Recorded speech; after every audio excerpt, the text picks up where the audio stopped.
scan QR ulit. Okay po. Meron lang slight delay, sir, no? Parang doon kailangan mo Hindi, mas depende lang kasi sa pagkakaano. pagkakaano lang. Ano to, sir? Bakit may ganito? Yung minulak niya ako. Yung N yan. Hindi ba?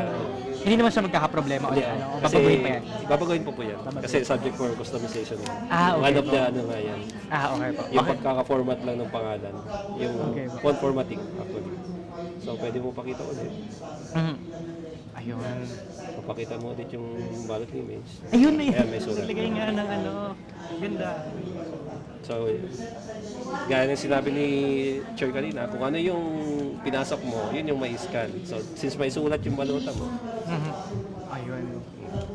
so ika-capture niya kasi yung kung ano yung pinasok mong balota sa kanya. Okay. So, pag review mo, since there, nag-aggregate na siya, may count. So, ibig sabihin, dalawa na yung na-scan natin. Para pag in-scan mo ito ulit, kunwari, ulitin mo, madidetect naman yan na na-scan mo. Pag in-scan po siya ulit, sir, mag-account ba siya as 3? Hindi. O No, count no. pa din? Dahil balota mo. Ipo-prompt niya na na-scan na siya. Ayun. Already scanned. So, hindi mo siya pwedeng ulitin. Opo.